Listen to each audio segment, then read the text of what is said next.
G'day, welcome back to the channel Helldivers. Shellstrike here. Today we're diving into one of the most powerful builds in Helldivers 2, the fire build. Yes, I know there have been plenty of videos made about this before, but I hope I can provide a different angle on it and something different for you to help with this kind of build to maximise its potential. I don't know why I didn't try a complete fire build before. Maybe I was a bit afraid of causing too much team damage, but now that I have, I'll be using it a lot more. I've tried it on quite a few Helldive missions now, and I haven't had any team damage or killed any of my teammates, which is a good thing. Not to say that it won't happen, of course, but at least the odds are not as high as previously thought.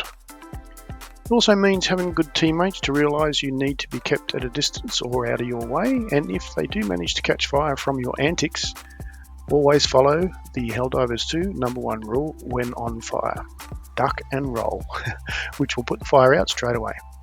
Also, keep your happy trigger finger on that stim at all times, and I'm sure your teammates will too. Alright, so why is a fire build so powerful? Well, it excels in Helldivers 2 due to its sheer destructive power and efficiency. One of the most hated enemies, the charger, can be taken down quickly with the flamethrower. The reason this build is so powerful is how rapidly it can eliminate these threats. However, make sure your fellow teammates bring stratagems that can take out Bowl Titans, as this is one of the few Terminid enemies that is very difficult to kill with a fire loadout due to its height and its size. Alternatively, you could swap out one of your fire weapons for a Bowl Titan killer, such as Commando or something similar. But hey, if you did that, it wouldn't be a complete fire build then, would it? I'm sure one of your teammates will have you back when it comes to taking out those Bowl Titans, plus the fire will still damage it to some extent, so you will be helping taking it down. Alright, so chargers are notorious for causing chaos amongst your team. The longer the charger is rampaging, the higher the chance of team members getting killed, and the rhythm of the gameplay getting interrupted, which you don't want. The flamethrower can kill them swiftly, preventing them from bouncing everyone around the map. To maximise your effectiveness, aim for the front legs of the charger. This causes the fire damage to sear through the leg armour, bringing it down very quickly. Avoid trying to aim for the centre or the head. Focus on the left or right front leg for the best results. Now, to maximise the effectiveness of your fire weapons and stratagems, you'll want to focus specifically on ship module upgrades. This is an extremely important aspect of the build, being as powerful as it can be. The upgrades can enhance the damage and reduce the cooldown time for your fire weapons and stratagems. Look for upgrades that affect all fire-based weapons and stratagems to boost your overall firepower. Here are some of the key ship module upgrades to consider.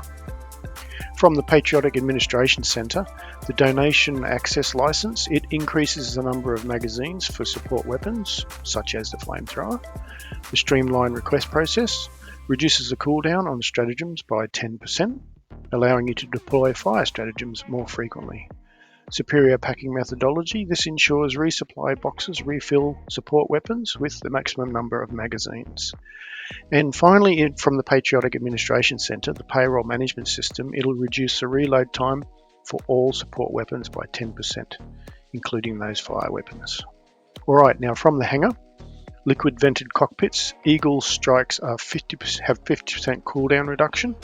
Pit crew hazard pay, Eagle rearm is reduced by 20%.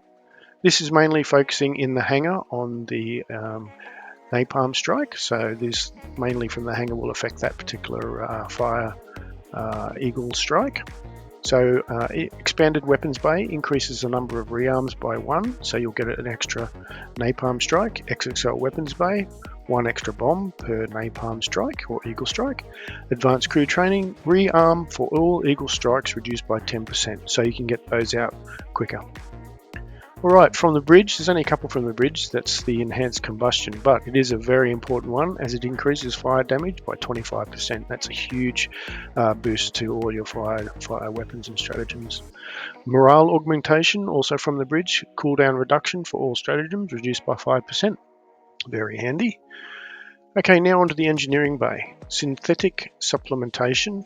These are for sentry and most importantly emplacement and resupply stratagems. Emplacement being your incendiary mines. Cooldowns are reduced by 10%. We also have the rapid launch system. Emplacement stratagems are deployed instantly. Again, that's for your incendiary mines. Streamlined launch process, support weapons stratagems launch immediately with almost zero deployment time. Alright, now on to one of the maybe most overlooked fire stratagems, the Eagle Napalm Strike.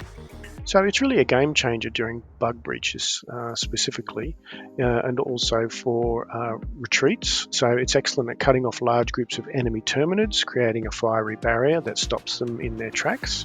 So make sure you throw the Napalm Strike also at the right angle, because the flame wall will be perpendicular to the direction that you throw it.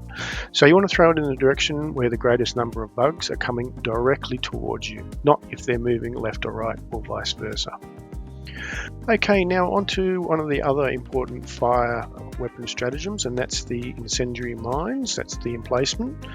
Incendiary mines are another fantastic tool for handling bug breaches. Place them as the breach starts to catch all the bugs emerging from it. If you can get a weapon experimentation condition for the incendiary mines, as there currently is on some planets for the major order, you can get double incendiary mines. Placing 2 in quick succession on multiple bug breaches, especially 3 or maybe even 4 breaches, can cause an enormous amount of havoc and damage. Keep in mind for now and in the future, as I'm sure there will be another one for these weapons experimentations. Also, yeah, just watch the fireworks and see your kill count soar. Of course, it's going to be a huge show because there's so many bugs coming out of those breaches. All those mines are just going to start hitting each and every one of them. So, yeah, it's certainly a spectacular show. Alright, of course, one of the other most important things is your primary weapon there. That's the Breaker Incendiary. Perfect for mopping up the chaff left over after using your incendiary mines and flamethrower and Eagle Napalm Strike. It's a great way to ensure that no bug is left behind. Alright, so here you'll see a screenshot of a successful hell dive that I had with no team damage using all fire weapons. Being a hell dive, of course, that's can be quite tricky to do, but yeah, when you combine all these fire weapons, you do get an incredibly powerful build. And with the upcoming War Bond, Freedom's Flame, you'll have even more options for primary weapons that deal fire damage. Fire has always been an effective tool against bugs, but it requires discipline to avoid that team damage. Alright, so thanks for watching Helldivers. If you found this guide helpful, don't forget to like, subscribe and hit the bell icon for more Helldivers 2 content. Stay safe out there and keep those bugs burning. Bye bye for now.